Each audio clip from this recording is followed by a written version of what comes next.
Hey guys, it is week 441. Have a small little update, and let's just jump right into the reviews.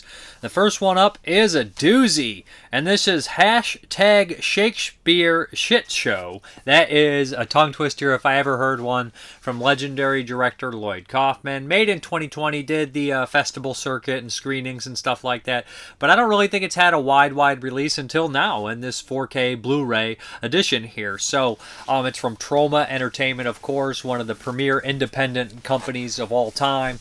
Made famous because Toxic Avenger, Class of Nukem High, and I'm going to be honest, they distribute a lot of great stuff too, but when it comes to the directions of the actual Troma movies, the ones that usually are the best are the ones directed by the owner and operator of Troma Entertainment, Lloyd Kaufman himself. He's been doing this a long time with a crazy independent spirit, and Troma films have their own flavor. So it's kind of interesting to watch, the reaction to this film in 2025 now, reading reviews and things like that, how upset a lot of people seem to be about it.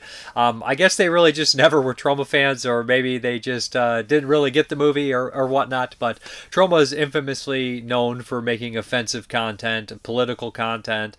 It's very, of the times that they're making it. If you look at something like Poultrygeist, they said basically they disgusting fast food, kind of wanted to tackle that idea of these disgusting, corporations, all that kind of stuff like that, and capitalism, things like that. And there's some issues like that in here as well with hashtag Shakespeare Shit Show. I'm just going to call it Shit Show from now on.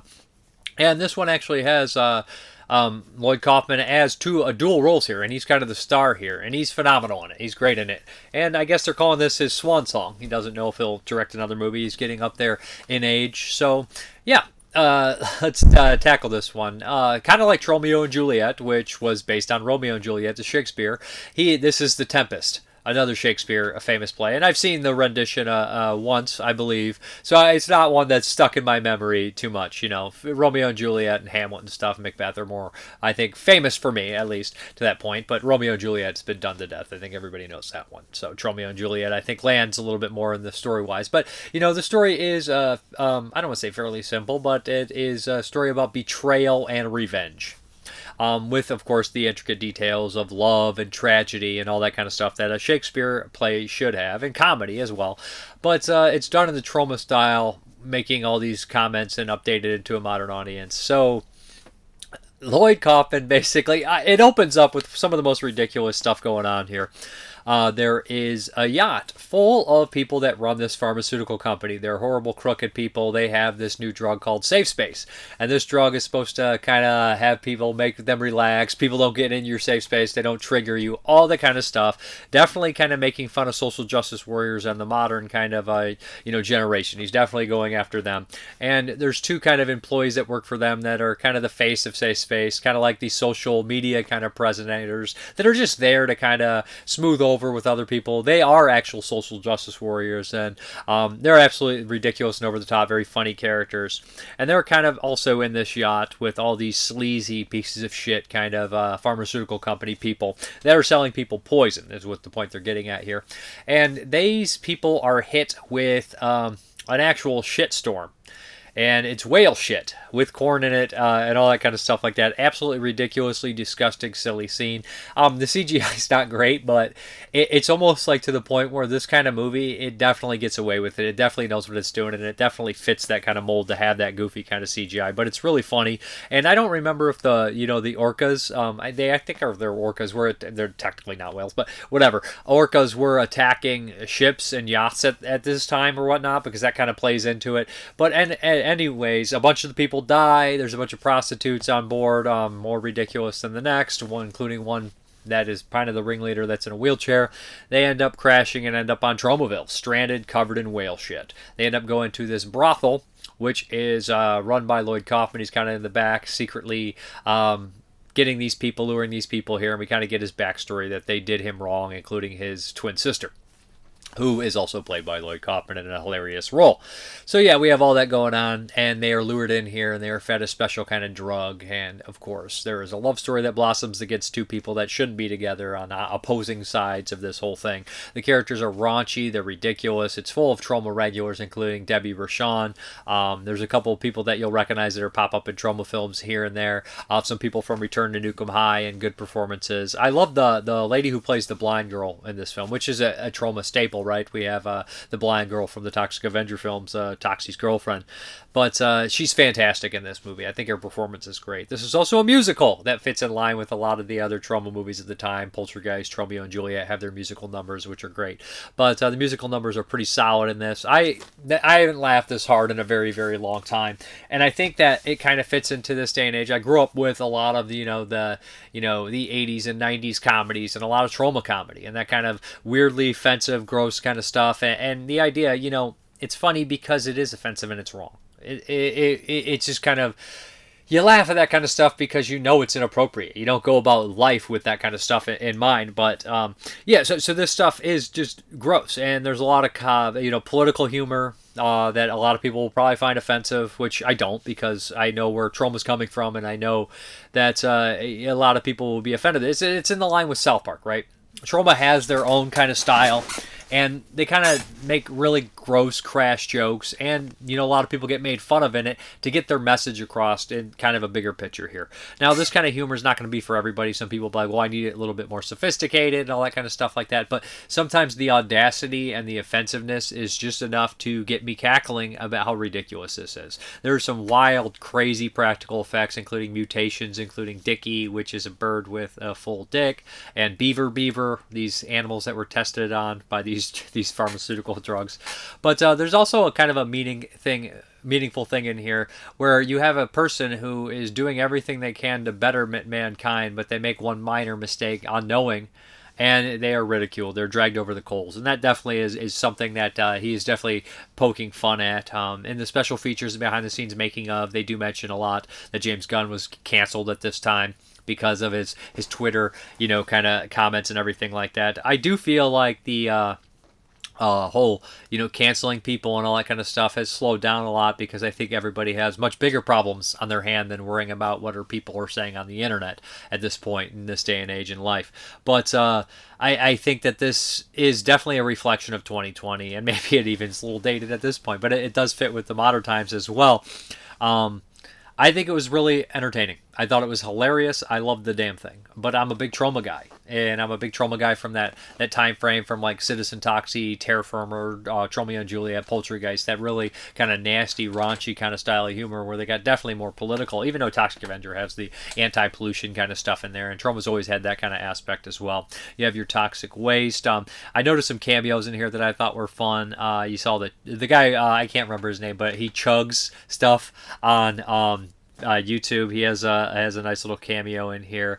But if this sounds like it's up your alley, then you really should check it out. It might be Lloyd's last movie. There's tons of great special features on here as well. 3 discs. Shakespeare himself is in the movie. Yes, the Shakespeare. And there's a really great moment where we have these all these critics popping out and like tearing into the movie, which I thought was actually really funny. So the special features, a word from Lloyd Kaufman, producers and cast, commentaries, we have a bunch of those. There's 2 different commentaries, a serving of Troma, hashtag Shakespeare shit show, theatrical trailers, Radiation March, I've been traumatized, Troma in Times Square, brown is the warmest color, full length behind the scenes documentary. That's fun. They actually filmed a lot of this in Albania, so that's wild. Tromalbania, original songs from the movie, and more. The music's great. The acting, a lot of the characters I think do a fantastic job. A lot of it's Troma kind of over-the-top acting, with just people being ridiculously weird and gross. But there's a couple moments in here where I was actually laughing out loud to like almost tears. I thought it was great. Now, this is not the kind of humor for a lot of people, but if you're going to watch something like this and be worried about being offended, if you even have an inkling of, I don't know, man, that might not be for me, I might be a little offended, skip it. It's not going to be for you. If you have to ask yourself that question, am I going to be bothered by a movie? Then this movie is not for you.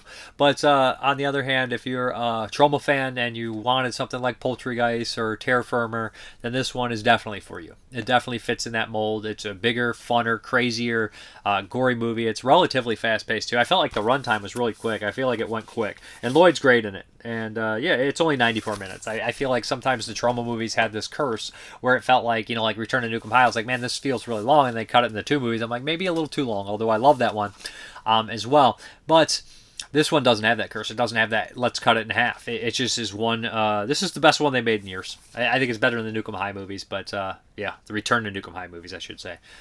Probably on the level of Poultrygeist or something like that. Great stuff. Check it out. And I put Lloyd Kaufman in the same kind of category as like a John Waters, and just in the terms of his thinking, you have to know good taste to make good bad taste, and I think that's Lloyd Kaufman to a T. A very educated man in film, always referencing things like Shakespeare and classic directors. He's not referencing. He does make references to other movies as well, but his main inspirations are not the ones that would be our main inspirations if we were making movies, which I'm not saying that everybody like that. I love all kind of films, but when my bread and butter is definitely the Romeros of the world. But yeah, great stuff. Shakespeare shit. So looks great on 4K. Okay, we have one from Arrow Video here, and this is John Carpenter's In the Mouth of Madness from Arrow. This is a 4K, 1994 classic, end of his Apocalypse trilogy, starring Sam Neill. There's a bunch of people in this. Who else pops up? Julie Carmen, Jorgen Prochnow, Charlton Heston, David Warner, John Glover, Bernie Casey, Peter Jason. Just an absolute fantastic cast in this one here. And this is one of John Carpenter's, I wouldn't call it underrated anymore. I think it's found its fans, rightfully so. This is a wild, bizarre film.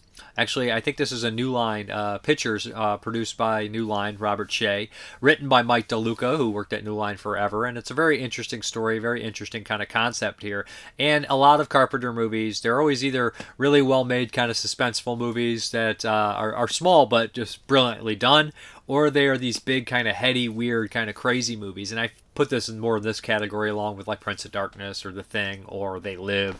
Just these concepts and ideas that are really mind-boggling.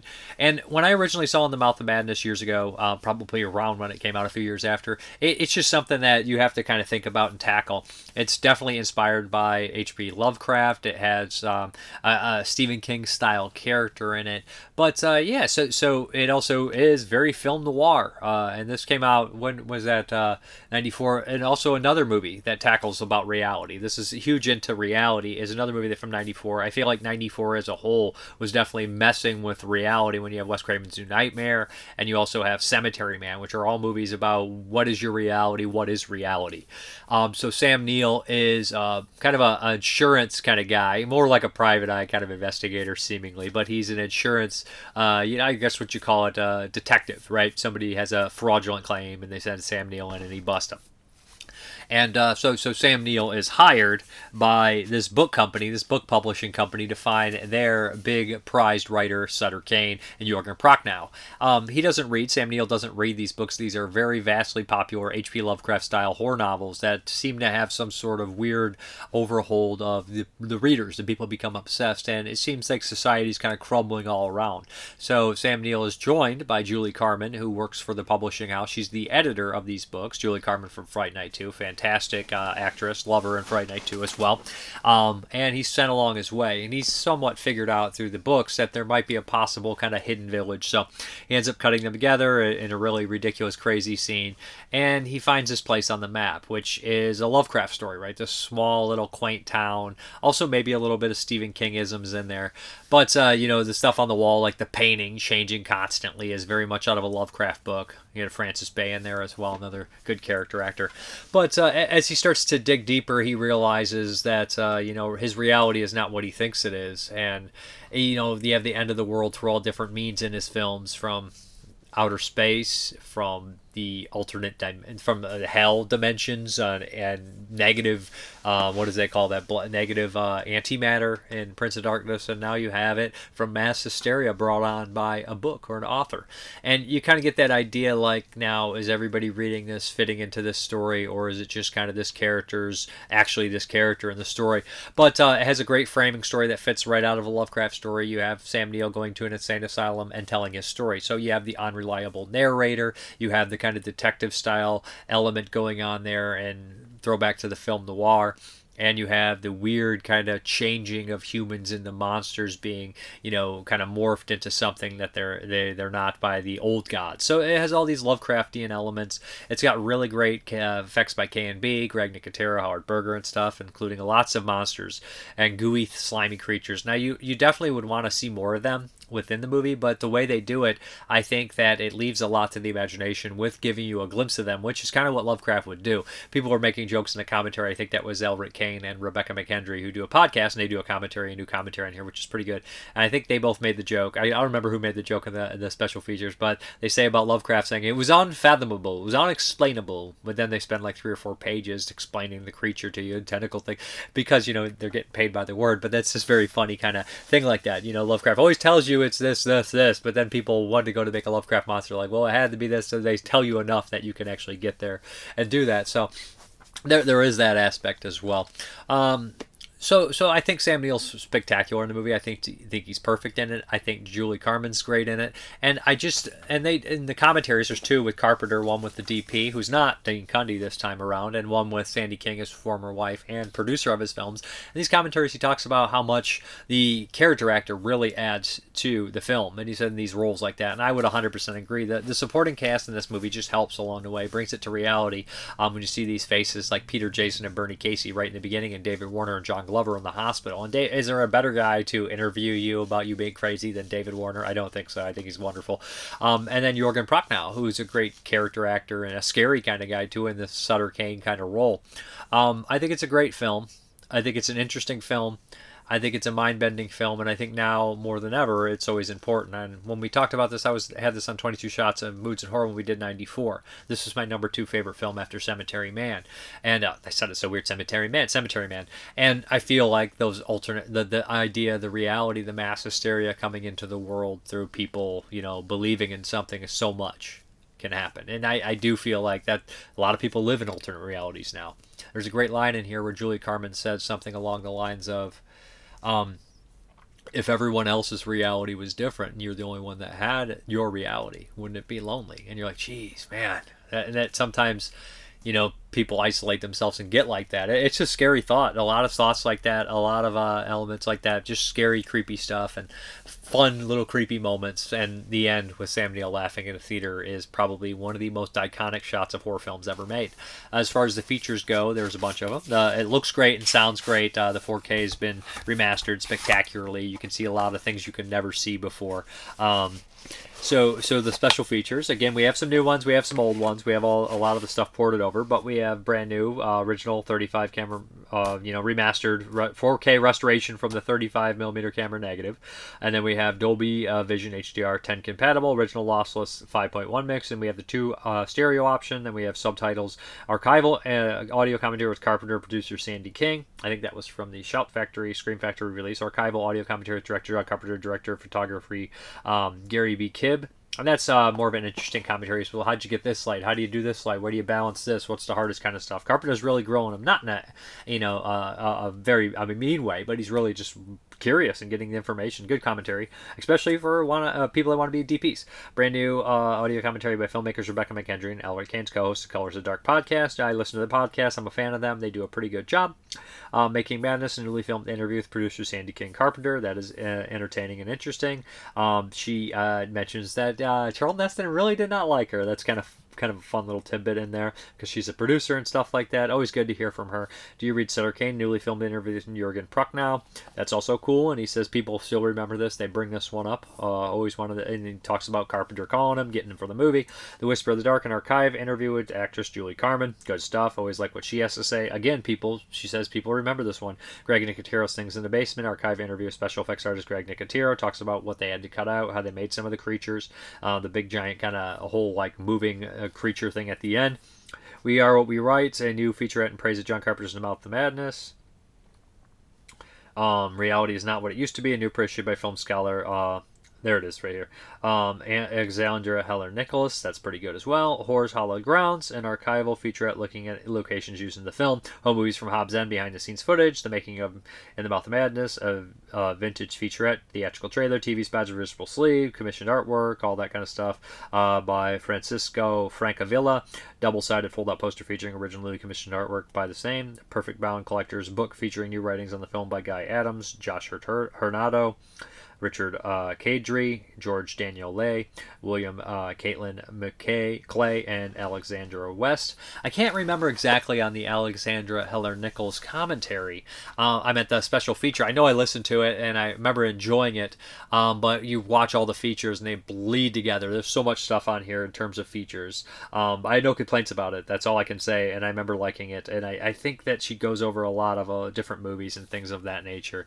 Where's the other thing? Oh, wait, sorry. Now we are a new featurette in praise of John Carpenter's Mouth of Madness. This is like the three-parter where they have three different people kind of breaking down the reality, and then we also have the other one. I thought there was another one. There's two, definitely, and I'm listening to both of those were interesting and good stuff. Added nice little contextual stuff to the film.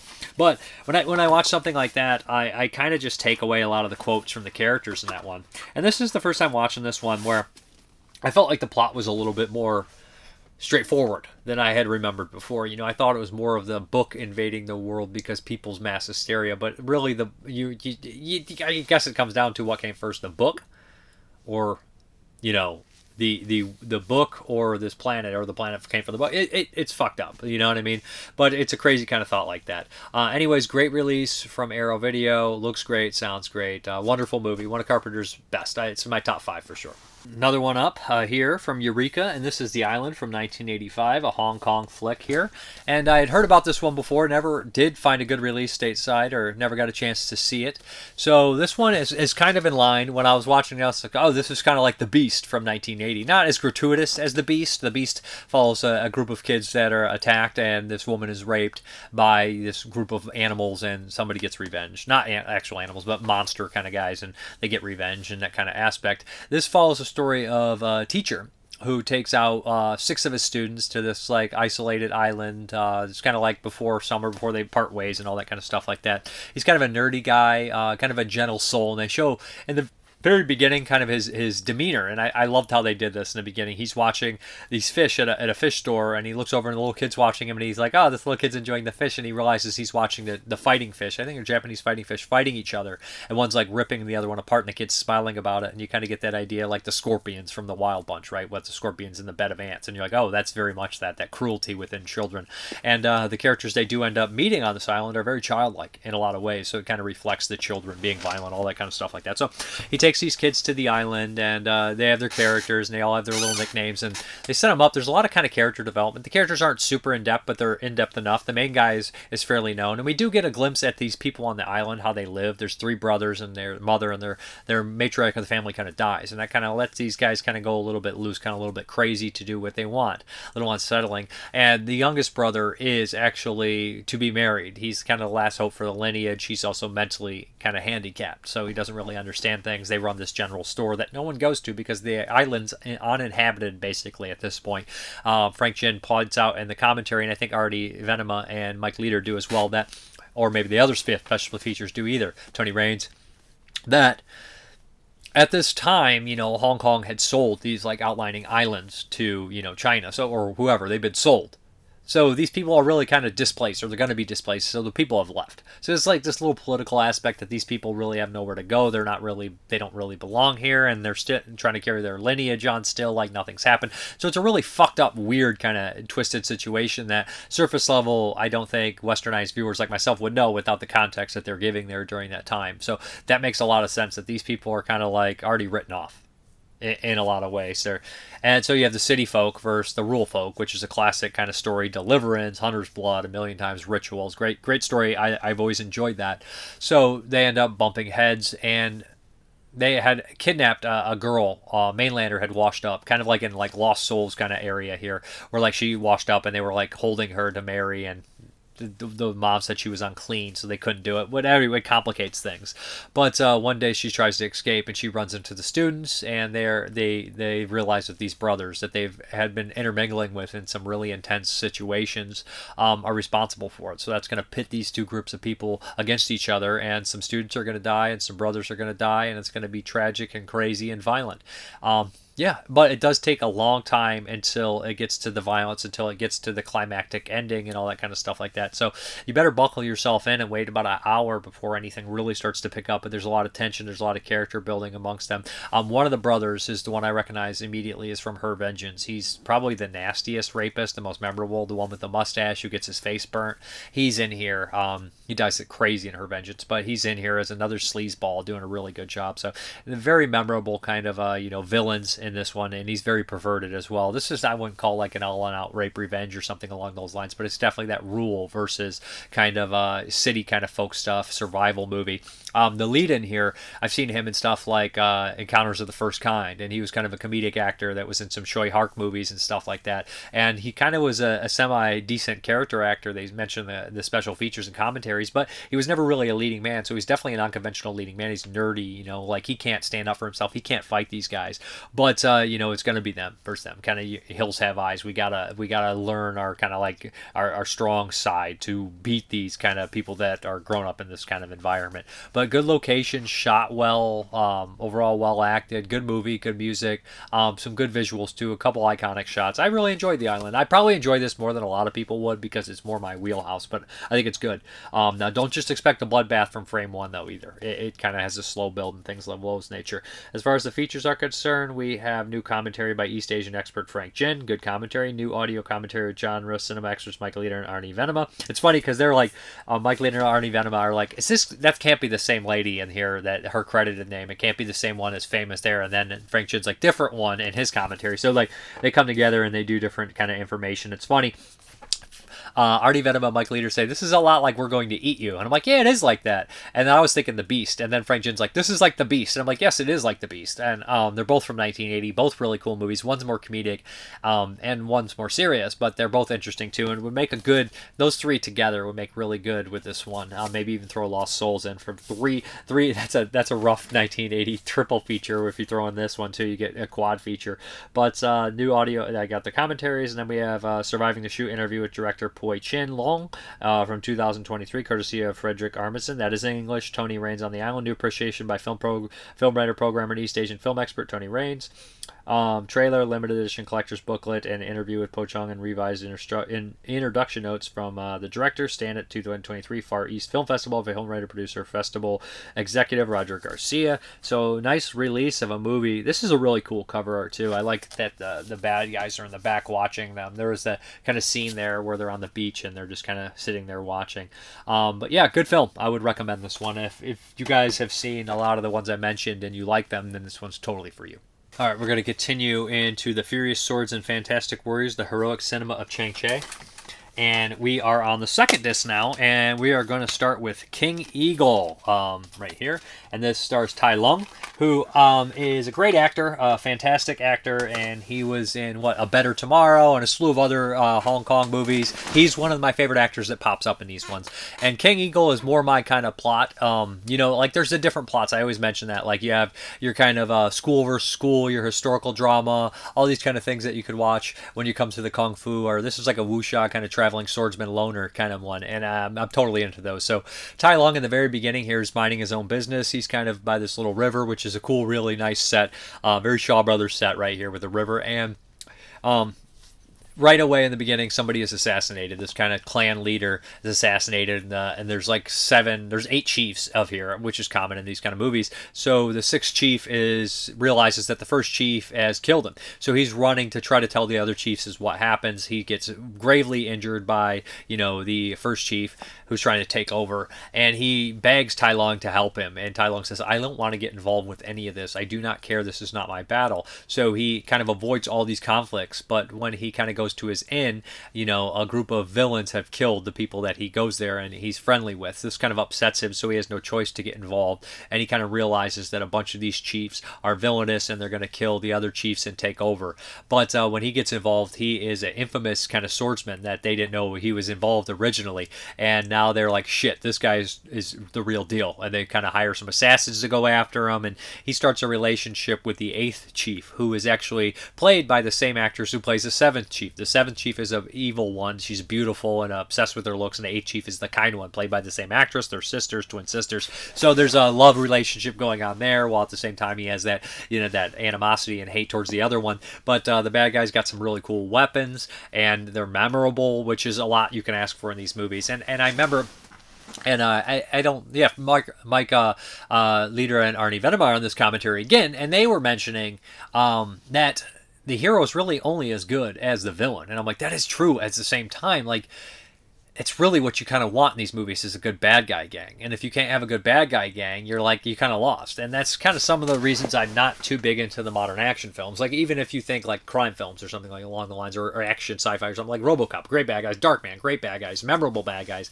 This one, good strong bad guys, all the chiefs with their special weapons and stuff. There's a great showdown at the very end and some trickery where they hire this badass assassin, which is fun. This one's really good. Classic, kind of tragic, really quick runtime, an hour and 24 minutes. This is exactly kind of the fast in and out. Tai Lung is a great lead, always just has this really good look about him, a compassionate look. And this one, he's a little bit more mean-spirited than he normally is, but only in the aspect that he doesn't want to just be a helping hand immediately. He wants to keep to himself, which is understandable. But I really enjoyed this one. The new commentary is by, they're like all the features for all of them are Mike Leader and Arnie Venema. I think that's the only feature for, King Eagle. But I enjoyed this one, my favorite of the set so far. Okay, the 4th film in this set is The Iron Bodyguard, and this stars the lead. I'm always mispronounce his name, so I'm not going to do it, from Killer Constable, and the boxer from Shang Tuang. Really great actor, really memorable actor. Love him in Killer Constable. He's really good in this one, too. He's got a good charisma about him, kind of like a confident charisma, but a good-natured charisma about him, too. You know what I mean? Not just complete cocky asshole. But so this is actually based on a true story, and when I was watching a historical drama kind of true story here, and when I was watching this, I didn't know. So when I came to the end and what happens, I was like, oh shit, I did not expect that third act to play out like it did. But the story's been made a few times. Frank Jin kind of goes over that in the commentary and whatnot. So what we have here is, of course, a period piece. And we have this kind of noble, kind of top-notch guy, and he doesn't want to join in with the typical, like kind of fat cats, the bougie people, where he could hold like a nice job. So he refuses to kind of do this thing, like these tests and whatnot, and he kind of wants to kind of live for the people. But the Emperor, who is being controlled by kind of like the Empress around this time, they mentioned the Empress kind of like controlled the last 3 emperors, kind of gets whiff of this, and so he kind of puts this guy in a position of somewhat power. Where he's going to kind of rewrite the law with some other people along the lines. Now, our kind of guy like that notices our lead here from Boxer from Shang Tuang as kind of this like heroic kind of law guy, right? And he wants to kind of meet him and join him and get him to be on his side. So they eventually kind of meet and they form this fast friendship where one is kind of like the bureaucratic guy and one is like the enforcer. And they need to kind of change China for what they deem the good of China, right? They want to get rid of the empress and all this kind of stuff and change these laws, but it's not going to come without a fight. And before long, they are called traitors, and there's a bunch of people after them, and they have to fight for their lives, and there's backstabbing and all that kind of stuff like that. I like the lead in here. I think he's good. I like the friendship within here, and there's kind of like this Weasley guy throughout the entire movie that you absolutely hate. There's another kung fu kind of guy that pops in that always wants to test his might against the guy because he's like he was sent to prison because of him, and that always plays in hilariously. And it actually is one of the most clever fight scenes at the end here, where our hero is using this guy that he can't stand as kind of a shield and using him to punch the other guy and get punched, and that's a lot of fun. But it ends in this wild kind of bloodbath, as I guess these heroic kind of movies do. They mentioned that Frank Jin in the commentaries kind of talking a lot about how there needed to be bodies. This is kind of what the guy's mindset was, that people needed to die for the revolution, right? People needed to have that in mind, in memory, that these people died for the revolution, the change of the world, and whatnot. So that makes sense. Besides the commentary on this release, there's also a little featurette. What is it? Jonathan Clemens, The Sword Race, The Sky History, and The Iron Bodyguard talks about the history, the real true history of it. The timelines are changing, all that kind of stuff. Frank Jin mentions that as well, that this obviously took some liberties of the story, but good one. Not as good quite as King Eagle for myself, but I like those kind of simple, kind of fast-paced stories more than that. But good second disc to the set so far.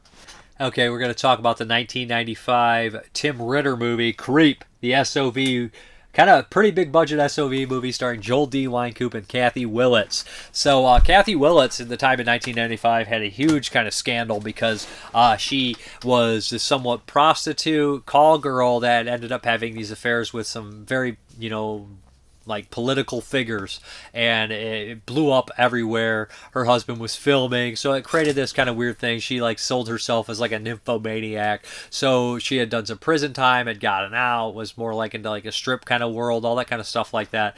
And she had called and contacted Tim Ritter about his next movie, and she said, I want to be he was contacted by a mysterious person that said, I have a celebrity who wants to be in your next movie, and it ended up being Kathy Willits. Joel D. Wynkoop was a regular, and he was supposed to play this kind of crazy guy named Angus Lynch, who's a freshly escaped prisoner. And this is kind of like the most grizzled out that Joel D. Wynkoop ever was. His hair's growing out. He's got a like scraggly beard and all that kind of stuff. Just one of his all-time great performances and weird performances. So he ends up escaping from prison, and on his way, he kills some people and everything. But he wants to meet his sister, who is Kathy Willits, who these two both had suffered an immense amount of child abuse and all that kind of stuff like that. So they do have a bond over that, but they kind of do a little bit of Natural Born Killers, a little bit of Bonnie and Clyde action before it does end really tragically and kind of actually pretty intense, to be honest. There is some sleaze and nudity as well. This is the original VHS version, the original version that was out. They would later go kind of release it a couple years later in an extended 15 more minute version and unclothed stuff and more raunchy and more dirty and just more full extreme. I do have that VHS.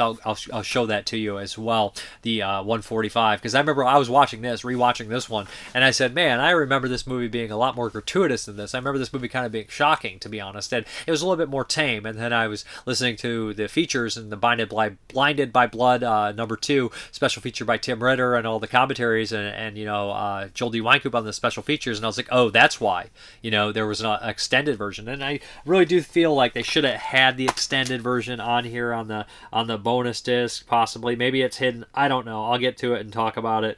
But I would have really, really loved to have the extended version of Creep on here, because I just have the VHS and my DVD. I didn't get the double DVD. I have the single, but I just still do have a copy of it. But it's just a wild, crazy SOV movie with a lot of extreme gore. The Kathy Willits does add an element to it. I think she's pretty solid in here, and I think Joel D. Wynkoop does a good job. It's not quite as gory. The funny thing is, Tim Ritter's movies are gory and sleazy, but they never are quite as gory and sleazy as the general public would make you think. Not saying that people are hyping them up. I'm just saying the backlash and the ridicule he took and the way he explains this, and some people are so upset and angry about all this. They really they're not as gory or anything as people really think they are. Maybe the advertisements just were that well done. But there is also a whole sideline in here about a cop who's kind of gone off the line, and she's like a badass female cop that kind of butts heads with Angus Lynch, and that's kind of like the main driving point of the movie. These two storylines colliding, and she has like a traumatic past as well that Angus Lynch can relate to. But there's some great moments where Joel D. Wynkoop kind of just gets to do whatever the fuck he wants, including like stealing people's food. He goes in the pawn shop, and that's probably one of the best scenes because it seems like somewhat improv and everything like that. But good stuff. There's a bunch of features on here. I mentioned a little bit of them, but this is disc 2, of course, of Creep, original 1995 VHS version, new upscaled transfer. Extras, commentary with director Tim Ritter, new commentary with actor Joel D. Wynkoop and Kathy Wynkoop, new stills and publicity gallery, new interview with cult actor Joel D. Wynkoop, bonus 90-minute making-of featurette Blinded by Blood 3. That's Blinded by Blood 3. It was Wicked Games Blinded by Blood 2. I can never remember which one's which, but I definitely watched the Blinded by Blood special features here and there. I'd remember them. And then we have interview with Tim Ritter 2018. So yeah, lots of good stuff on here. Love Joel D. Wynkoop. He talks an hour on the special feature. Oh, it's 35 minutes, or maybe it's long. It's longer. I remember it being longer. But he talks about meeting fans, and just occasionally a random fan will run up to him and be like, "Hey, you're in that movie. That's my favorite movie." I love Joel. He's a great guy. Yeah, so check out Creep. I thought I didn't actually hear the commentary. I must have missed that, which shocks me because I've been listening to all these commentaries, so it kind of pisses me off that I missed the Joel D. Wynkoop and Kathy Wynkoop. So shoot me on that one. I did a shitty job on that, but I missed that commentary. I did listen to the Ritter commentary, but I really could have swore, because what I do is I know I'm explaining this, but I rip the disc to my computer and I rip the commentary so I can listen to them while I'm working, because that's kind of my MO there. A little bit cheating, but that's kind of what I do, and I somehow missed that one. But I like the release so far. I do wish we got the extended release here, but we watched Twisted Illusions 1 and 2 and Creep so far. Next week is going to be Dirty Cop No Donut, which I absolutely love. Crazy movie. And the commentary on that one is a must. I remember it being absolutely hilarious. Did they not have the original commentary on there? Is that it? They don't have the original commentary of Dirty Cop No Donut on there? That's a huge loss if they don't, because the original commentary is one of the funniest things of all time. But anyways, yeah, we're going to move on to disc 3 and see if that commentary's on there. But this is the Tim Ritter collection, the SOV years. Okay, this next one here is from Deaf Crocodile. This is Freckled Max and the Spooks. Or this was actually originally titled, My Great Aunt, Frankenstein's Aunt, or something along those lines. I'll double check here. Frankenstein's Aunt. And it was a mini-series. This is based off a children's book from Sweden. So, yeah, pretty interesting here. I did not know it was a miniseries until after I started getting into the special features, and I guess it was a 7-episode, roughly under, like, about just under 6.5 hours, 7-hour miniseries, and it was cut to a 100-minute movie. So, that didn't stop me from really loving this thing. Right away, this is 1986. It has Vivica Linford's in there from Creepshow. It has Freddie Main from Frightmare and other movies as well, the 83 version, not the Pete Walker one. So I was like, oh, and I didn't recognize them at first because I saw this and it was a Slavic movie made in multiple different countries. So I was like, I wasn't thinking international cast for some reason. You know, sometimes the Slavic ones, you know, I really haven't watched a lot of the Czech movies or even, you know, some of the other Deaf Crocodile releases where international cast pops up. But I was like, man, that looks just like Vivica Linford's. I could have swore it was her from Creepshow. And then I was like, oh, it is her, which is really weird because it's only in, you know, the Slavic language. But right away when this opened up, the music came in, and it had just this sweet quality to it. This kind of fantastical, you know, nice, dreamlike quality. And I was like, I'm in. I'm into this. I can tell I'm into this. And anytime you kind of take the Universal Monsters or make a love letter to the Hammer or Universal Monster movies, I'm in. If it's something as silly as Goodnight Mr. Monster from 1982, or even something as, you know, insane as, or something more as a classical like Monster Squad. I like the monster mashes. I like the mixture of them. I like all the different monsters being in here. Because as a kid, you know, when you're into these movies, you look at the monsters more as your friends, more of misunderstood kind of things. You love the monsters more than anything in the movies. So this kind of movie definitely fits with that Freckled Max and the Spooks. We have this young boy who is part of a circus. He's mistreated completely, and one day he runs off into the woods where there's talk of vampires and things like that, kind of like this Transylvania-style small town. And he ends up being helped by this kind of fish mermaid guy, this water geist or something along the lines, played by Eddie Constantine. He takes him under his wing, and he ends up bringing him to the castle, where we have Dr. Henry Frankenstein making his new monster, and we also have, you know, a werewolf guy. He's not actually into a werewolf yet. Igor, and we have somewhat of Elizabeth Bathory character in there as well, which Igor and her are both kind of like ghostly kind of characters, and we even have like a fire kind of imp guy. So we have all these kind of wild little monsters in here, and the townspeople catch whiff of it. He becomes friends with the monsters of him making a Frankenstein monster. They're upset with it, so they kind of charge the castle, and hilarious hijinks ensue. And eventually what happens is the Frankenstein monster, we learn, is a gentle, silly, kind of funny guy, and he has to you know, kind of learn to be a human while at the same time falling in love with the local, you know, is it she like a biochemist or something? She's like a doctor in the small town, while she tries to avoid marrying the mayor's son. So it's a classic kind of story in that vein. Dracula's in here as well, played by Freddie Main in a fun little performance. The music's great. The sets are great. Used with a real castle in Austria on the exteriors, and some of the interiors I think were actually on, you know, actually a set, because they do destroy. They don't want to worry about destroying these kind of things. But the acting's phenomenal. They actually cut it down, like from, like I said, 6.5, 7 hours, and I didn't really notice it too bad. There's some narration that fits in places. They mentioned the ending's a little bit different, but it has this whimsical, fantastical kind of sweet quality to it, and I think it really works. I like all the characters. I think that the love story was really beautiful at the end, and I'll not talk about the Frankenstein love story. I think, you know, the Igor kind of story, I think, kind of ties up really, really well, and they all do. They all kind of tie up their loose ends, although some of the characters don't get the perfect resolution because a lot of that's been cut out. But no complaints here. It looks fantastic. It sounds fantastic. The flying Dracula stuff is cute.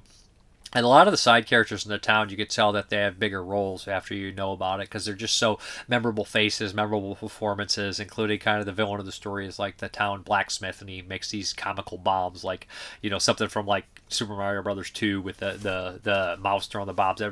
Right out of that kind of right there. But yeah, this one surprised me. I thought it was really, this is totally up my alley. When I want to get lighthearted and have fun, this is definitely something that I would like in that vein. It's definitely kind of a film kind of deal. Film about film, 1986, 5 minutes. Director Rudolph Fricko. Fascinating behind-the-scenes look at the making of the miniseries and Freckled Max feature. That is actually pretty entertaining and interesting. It's only 5 minutes in black and white. Portrait of film director, 1989, 42 minutes. Director Mach Minnick, beautiful and moving portrait of Jacobinsko, shot during the making of the film Sitting on a Branch, I Am Fine, and featuring interviews with legendary Federico Fellini, who is his basic inspiration. They mentioned that in the commentary, one of them, 3 video interviews with Jan Duras, director of photography, 27 minutes, Petra Galkova, assistant director, 18 minutes, and Radislav Staranka, director of National Cinematography Center of Slavic Film Institute, 17 minutes, all directed by Robert Sulak. All the above features in Slavic with English subtitles. And then we have Frankenstein's Faster, or Frankenstein's Aunt, the novel that became Freckled Max. New video essay by journalist and physical media expert Ryan Verrill, the disconnected and film professor Dr. Will Dodson. That's pretty interesting and fun. Definitely talks a lot about the book, and you get a gist of what it is. New art by Beth Myers. Blu-ray authoring by David Mackenzie of Fidelity in Motion. Like the commentary, there's a commentary on here too, which they do not list. It's Sam Deegan, if I'm not mistaken, does the commentary, and that's also very good. And she mentions a lot of love for this movie and talks about the differences between the feature, the miniseries and the movie, talking about where this episode would end. 10 minutes of this episode here, good one as well. I really like this one. I would recommend this one. Really fun and cute, perfect for Halloween viewing, October viewing. So check this one out. All right, we're going to get in those 1983 movies, and bear with me on this one here. Is this Dracula of Exarcheia? Is how you say this one. I'm kind of starting on a rough patch in 1983, so like I said, I want to tackle all the big ones and end up with a lot of the oddballs. Some of the oddball ones become some of your favorites because they're hidden gems, but this one is a Greek film from 1983, and maybe the only Greek horror film from 83. I'm not 100% sure. And this fits well with something like, this is kind of like something that could happen if you were doing like a horror kind of parody or something like that along like the Freckled Max movie I just talked about. So this is a weird one, and conceptually it starts off brilliantly. I was like, we're going to get a hit. We're going to get a great movie here. I remember Romero mentioned that he wanted to kind of make this movie about a dead band that's on tour, like a zombie band that's forced to keep going on tour. I was like, this is what this could have been. So what we have is this Dracula / Frankenstein style character that goes to the graveyard and digs up corpses with his helpers.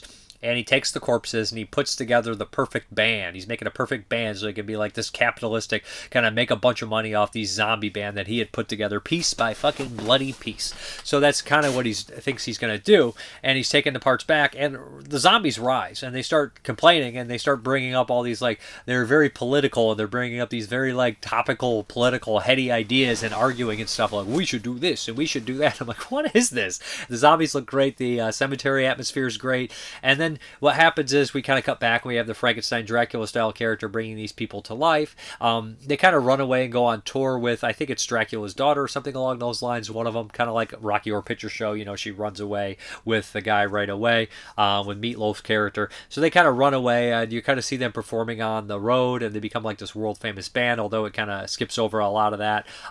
They end up stopping at what appears to be like an old woman's kind of place where there's bodybuilders and stuff and have this like kind of sex orgy deal. Now the music performs pretty good, pretty memorable. Really only one band member has any character, and it kind of meanders to the very end where we have this big kind of concert put on, and that's pretty much the plot, where the zombies are following them, trying to pick at them, but then they end up joining the band.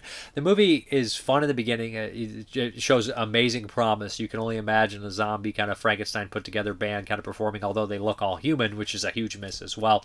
And then the ending is a fun little kind of musical concert deal, but the middle middle is all just kind of meandering, kind of like some sex here and there, occasional goofy, absurd comedy. But for the most part, I think that a lot of the comedy and the, appeal would not be much to a Western audience. And I may be wrong here because there's tons of great reviews, 4.5, 5-star reviews. A lot of them are from Greece, though. So I'm seeing like I'm missing something here. This doesn't necessarily translate that well, maybe the comedy. But again, a lot of political humor at the same time, poking fun at a lot of these things or making statements. But overall, I just was not very happy with this. I didn't hate it. I think it was terrible, but I felt like for such an interesting, fun concept, it kind of was a dud. Okay, the next one here is a TV movie, and this is The Sins of Dorian Gray. Now, I love this book by Oscar Wilde. I've seen, the Secret of Dorian Gray, the 1970 version by Massimo Dallamano with Helmut Berger, Herbert Lom. Love that film, and I love the book, like I said. So, but I have not seen like the classic, 40s version or the versions that people really like. So I was like, The Sins of Dorian Gray TV movie. This could be very interesting. It's actually directed by Tony Amalum, who did The Burning and Split Second. I'm a big fan of The Burning, not so much Split Second. And this has a good cast, including Anthony Perkins, Michael Ironside, Joseph Bottoms. Who am I missing here? Olga Kalatos from Zombie. So I was like, oh, we got a great cast here. The lead in here, she's really good too. I'm not super familiar with her though. She's gorgeous, but so they switch it. It's a gender swap, right? And the original Dorian Gray is a male, and he's painted by Basil, and Lord Henry kind of takes him under his wing and kind of like almost kind of just like feeds him all this information and kind of warps him, and then of course Dorian Gray never grows old, right? He makes the wish of his painting is so beautiful that he wishes he could never age and the painting would age instead of him. But what happens is the more inhuman he gets, the painting ages and he stays exactly the same, and he becomes a monster. That's kind of the story of this. It's a great story about vanity and being afraid to age, all this kind of stuff like that, being corrupted, all that kind of shit. So this one here is more in the modern time, and it's film instead of a painting. We have a model, and she gets videotaped on. She's playing. She's trying out for this model, and Olga films her. And she's married to Anthony Perkins in a really good role as Henry. Good casting as Henry. And they film her, and she makes kind of a similar sentiment, and she wants to film, of course. And then there's kind of a power struggle between Olga and Anthony Perkins. And Perkins wants her as a model, and Olga wants her as a film and whatnot. But she ends up deciding to go with the model kind of world. And Michael Ironside is her photographer. And it's kind of a mostly understated performance by Michael Ironside. It's good too. There's times when he's he's not asked to, I'm Daryl Revick, screaming and yelling and stuff. I mean, he's had a wild 81 and 82 scanners, visiting hours. Now he's popping up in this one, and it's a little bit more subdued. And I was like, it's really nice to see him subdued, because he's not always subdued. He's great no matter what, but for the first part of his performance, he gets to be really subdued and good. And it's still good afterwards. It's just not as subdued. But so what happens is, of course, the classic story here. She has a major tragedy happen to her where she's somewhat at fault, and she seems a little bit more sympathetic. They kind of softened her in the beginning, I think, as a character in comparison to Dorian Gray, and they even softened Lord Henry. I think Perkins is softened a little bit in comparison to the book Lord Henry. I think Lord Henry is kind of this like great kind of I don't want to say blowhard, but you know what I mean. He's always putting these things to do. I should have done that, or you should do this, and like giving Dorian Gray terrible advice on stuff he didn't do, but he vicariously wants to live to Dorian Gray in the book. But so like he's a little softened as well, but he's great in here, and we see him jump over timelines and things of that nature. Everybody gets older, but Dorian always stays the same age, and I love the story. It's just a classic story. It works really well, updated. Performances are all solid. And, of course, people are going to end up dead. And she becomes completely evil, too. And I think the final shot, or final film shot of her seeing herself is fantastic. And there's a point in the movie where I was like, this is going to go bad. This is like, I was like, they're not sticking the landing. And then they do. And I was like, thank God for that. But big surprise. Enjoyed it immensely. Good cast. Good music. They have a little song made for the movie about Dorian Gray, which I thought was great. It's funny. It's like, hey, the TV movies at the time are making their own songs for their fucking movies. Nowadays, you get slop scores that don't even have like a theme or anything like that. That's a big major miss for me. Is scores nowadays they don't stand out. With this song and this movie here stood out to me, made for the movie. But I would recommend The Sins of Dorian Gray if you love TV movies or you love any of the actors involved. Perkins does a great job. Olga does a good job. Ironside does a good job. The lead does a good job too. Joseph Bottoms is decent. I mean, he's not Sam Bottoms and he's not Timothy Bottoms. He's Joseph Bottoms, the Bottoms brothers. He does all right though. Actually, he's pretty decent in here. I mean, he's not really a likable character. I think they made him more unlikable in this than the girl that they made in the original Dorian Gray book and films I've seen. But I think he's more unlikable than that girl who has a tragic end similar to him. Okay, the next one here from 1983 is The Bleeder. And I had heard about The Bleeder for a while. I know my friend Dave Z was not a fan of The Bleeder. He said it was one of the worst slashers he's ever seen. So I started watching this, and this was shot on Betacam, is from my understanding. Really low budget, kind of SOV-style Betacam deal thing from Sweden. And I was like, a Swedish slasher film. And it's kind of like The Prey, to a certain aspect, where we have this kind of nature guy who's like hired by like Sweden to like go around. I don't know exact job, you know what I mean? But he's kind of like a DNR style character. And he's going around, and there's something crazy going to happen. So it keeps cutting back to him. That's half of the story. And the other half of the story follows this girl rock band. So you're thinking something along the lines of Blood Tracks or, Dead Girls. You're like, okay, and they get lost, is stranded, their bus crashes down, and they get stranded in these woods. And we know what's in these woods because the opening of the film, the cold open here, where we have the Bleeder, who is a mentally kind of handicapped, escaped, mental patient who's been going back to his old stomping grounds, his old house, and killing whoever pops up in there. He's kind of like Bad Boy Bubby. He doesn't really talk or anything like that, just kind of wanders around and does weird things and kills whoever he comes in contact with. So we have all these kind of mixtures of elements here of these other movies, and it does remind me of Orgloff from the same year, Orgloff, the Mad Mutilator, which is gorier and better than this. All those movies I mentioned are probably better than this, even Dead Girls. So I'm like, yeah, it's not very good here. So the aspect is, the whole plot, like I'm saying, is just a slasher film where we have these girls kind of walking through the woods and good location, kind of decent atmosphere to a certain extent, talking, and the characters aren't unlikable, and they kind of wander off and split up in stupid ways and are picked off by this guy. There's no on-screen kills. There's no, I know I sound like a pervert here, but if you're going to have nothing to show, like no on-screen kills, no real... Not any real good suspense. It's kind of flat. Everything's kind of shot flat. You should probably have no nudity, no nothing, no anything like that. You kind of just are there by the characters kind of talking, which is fine, but it's a very uneventful movie. It's not very good, and it leaves it open for a sequel.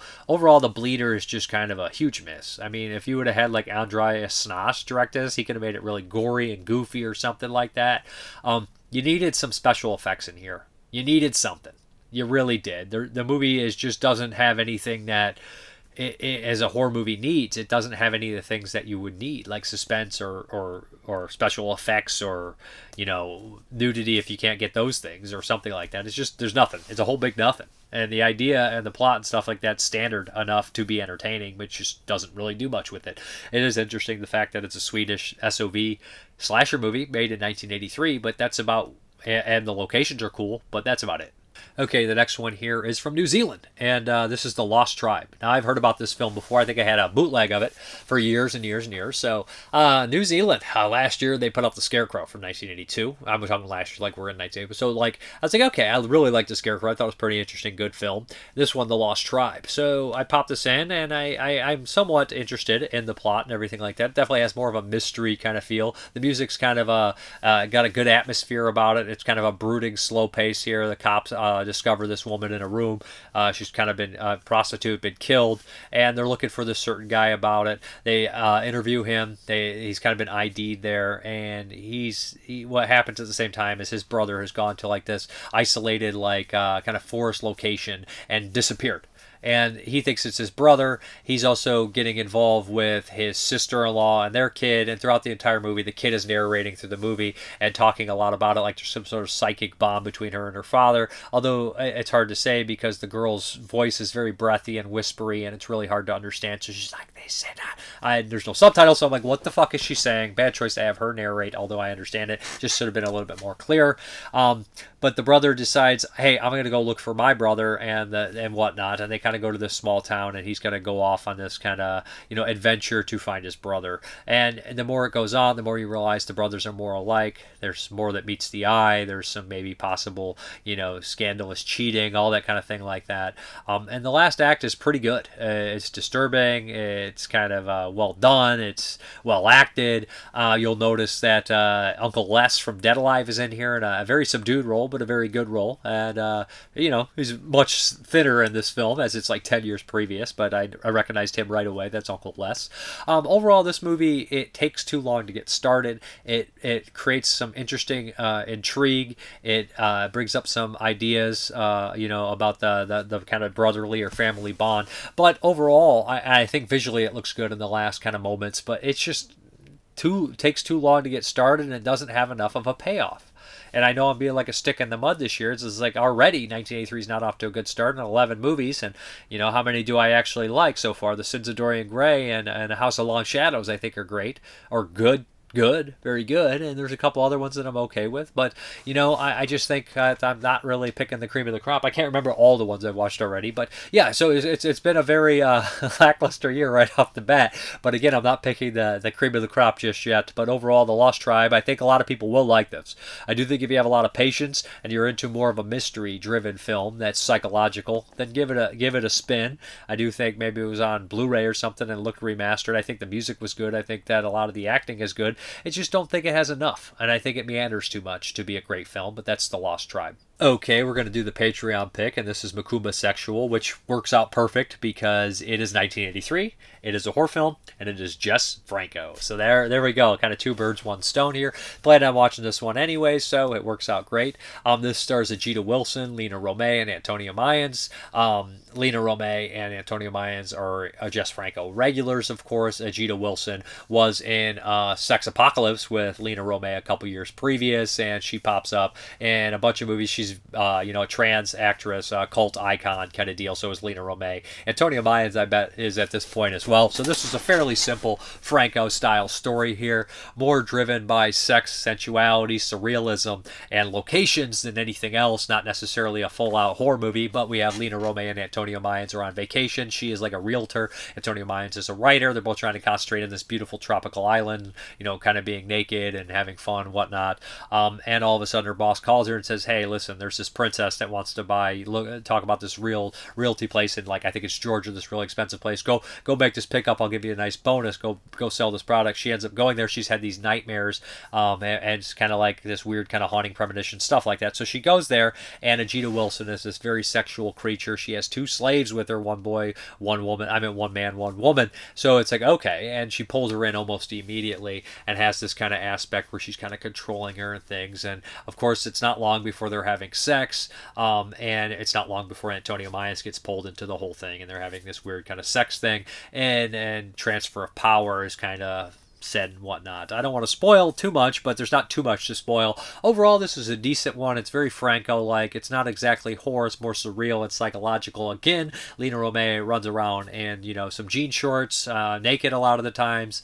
I like Lena Romay. I like Jada Wilson. I like Antonio Mayans, so it's nice to see them. It's overall well shot, good locations, kind of a nice vacation picture for Franco, honestly.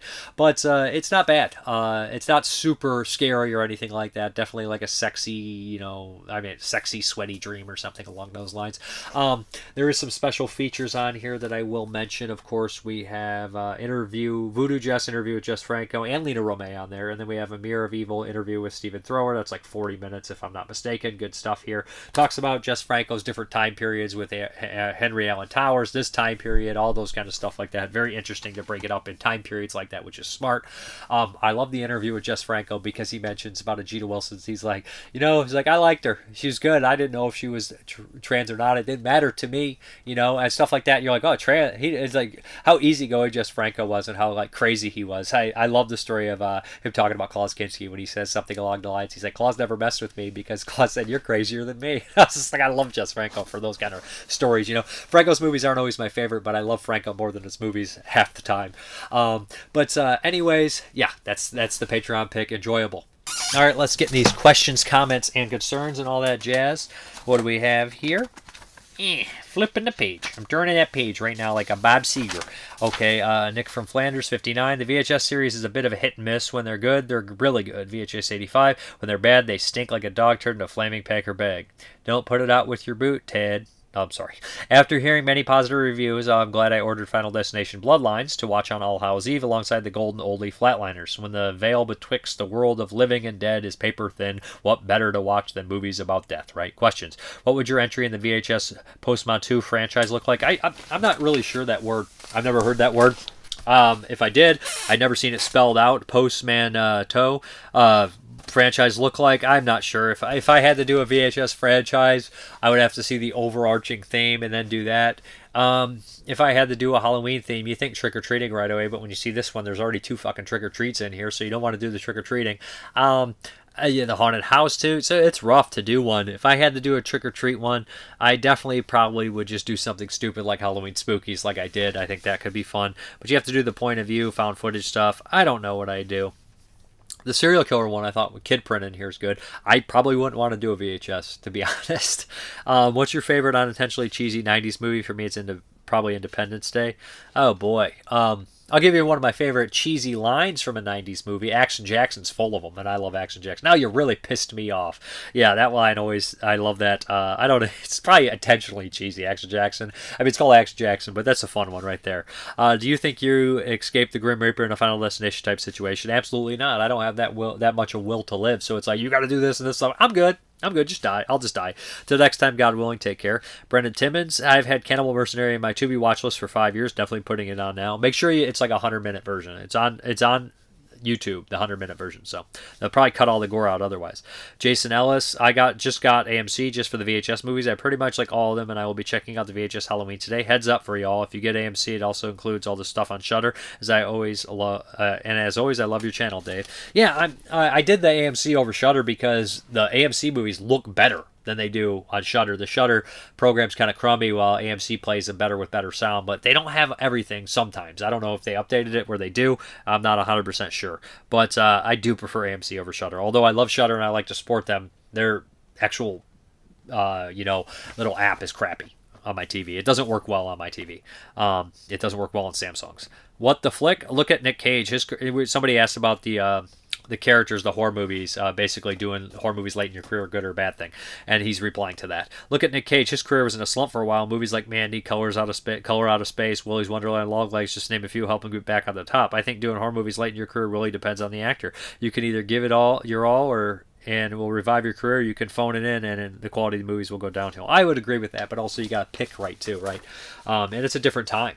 Back in the day in the 70s and 80s, guys wouldn't get big from it, but they did, like Donald Pleasance did, right? But it was also mostly horror movies. But it's hard to say. Super Saiyan, Death Metal God, I'm just happy Arrow was awesome enough to put both cuts on the release. The soundtrack is bizarre, but kind of awesome. He's talking about Spawn.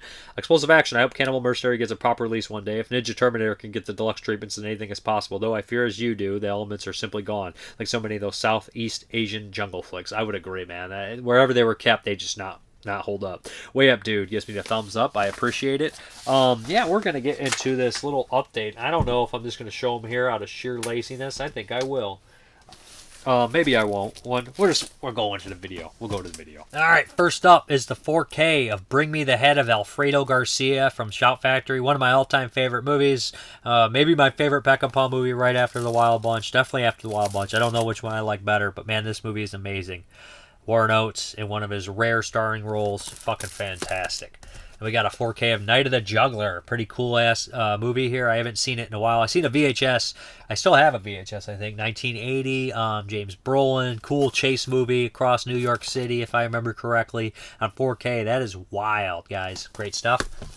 We got a 4K of Hack-A-Lantern, finally, for Massacre Video. Absolutely ridiculous Halloween movie. Love it. Old man doing devil horns. Max Dad from It's Always Sunny in Philadelphia. A lot of fun. Highly recommended for Halloween insanity by the director of Open House. And then we have Girl Hell 1999. Infamous, kind of crazy Japanese movie here. Look forward to checking this out. Also got the director's other films, which I've wanted to see for years. So yeah, this looks rad. And then last, last but certainly not least, we got last of the Massacre movies, Horrible High Heels, which looks like a Wildcat 3 movie here. I've actually never seen this one and always wanted to. I had it import, but I heard this one is the more uncut version, so I waited. Yeah, that's right. Looks cool. I had to block the front for a nipple. And then we have Dirt Cheap Redneck Miller from Film Masters. Was on sale at Amazon. It was like $6 Blu-ray here. And if you put an exploitation movie up and it's $6 and I don't have it, I am going to get it. Film Masters, underrated company. Next up, we have the Shaw Brothers Classics Volume 5. The only one I didn't have. They got 8 coming out. Had to get this. Could not pass it up. And what films do we have on here? The Silent Swordsman, The Rape of the Sword, The Fastest Sword, Twin Blades of Doom, 12 Deadly Coins, Vengeance is a Golden Blade, A Taste of Cold Steel, The Iron Buddha, The Jade-Faced Assassin, Mission Impossible, 6 Assassins. So very cool. Set 5 here. Loving the Shaw Brothers stuff, getting releases. But yeah, we're out of here. All right, guys, thank you very much for watching, and as always, have a good one.